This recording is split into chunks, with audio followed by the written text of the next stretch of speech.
बढ़ते आगे रुक करते तीसरी खबर का मध्य प्रदेश का मनमोहन बजट। जी हां, मध्य प्रदेश विधानसभा में सीएम डॉक्टर मोहन यादव सरकार का पहला बजट पेश हो गया है। डिप्टी सीएम और वित्त मंत्री जगदीश देवड़ा ने विपक्ष के हंगामे के बीच करीब 3,65,067 करोड़ रुपए का यह बजट पेश किया, जो पिछले बजट के मुकाबले 16% ज्यादा है।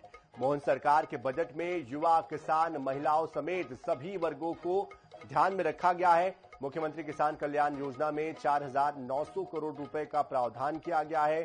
प्रदेश के किसानों को 0% ब्याज पर लोन दिया जाएगा। इसके अलावा पशुपालकों, गौशालाओं के लिए 590 करोड़ रुपए, शिक्षा के क्षेत्र के लिए 52,682 करोड़ रुपए का प्रावधान भी किया गया।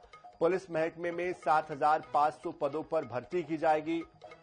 इसकी प्रक्रिया अपने अंतिम चरण में है, जबकि पीएम ई बस योजना के तहत 6 शहरों में 552 ई बसें चलाई जाएगी। ये ई बसें इंदौर, भोपाल, जबलपुर, ग्वालियर, उज्जैन, सागर में चलेगी।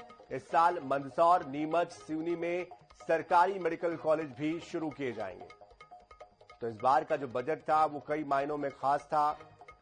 जिस तरह से बहुमत मिला है उसके बाद कहीं ना कहीं वादों को पूरा करने का भी एक दबाव था और साथ ही साथ भविष्य के लिए कुछ बेहतर देने की कोशिश थी, और इसलिए भी ये बजट कई मायनों में खास हो जाता है।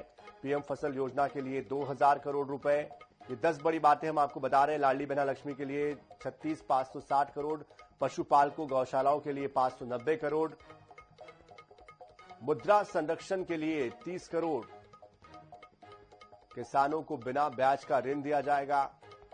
बजट की बड़ी बातें, जनता पर कोई नया टैक्स नहीं लगेगा, ये बहुत ही महत्वपूर्ण है। जेंडर बजट के लिए 1,21,000 करोड़ रुपए, आंगनबाड़ियों के लिए 150 करोड़ रुपए, हेल्थ सेक्टर के लिए 21,144 करोड़, 3 नए मेडिकल कॉलेज भी खुलेंगे। युवाओं के लिए एक बेहतर पीएम फसल बीमा योजना के लिए 2,000 करोड़। और इस खबर पर विस्तार से जानकारी के लिए हमारे साथ हमारे मध्य प्रदेश के ब्यूरो चीफ अनुराग मालवीय भी जुड़ चुके हैं। अनुराग जी, जिस तरह का ये बजट आया है, क्या क्या प्रमुखता से इस पर फोकस किया गया है और साथ साथ जो चुनावी वादे थे उस पर कितना खरा उतर पाई है सरकार, किस तरह की सौगातें दी है? बिल्कुल सर, बजट के संदर्भ में बात करें तो लगभग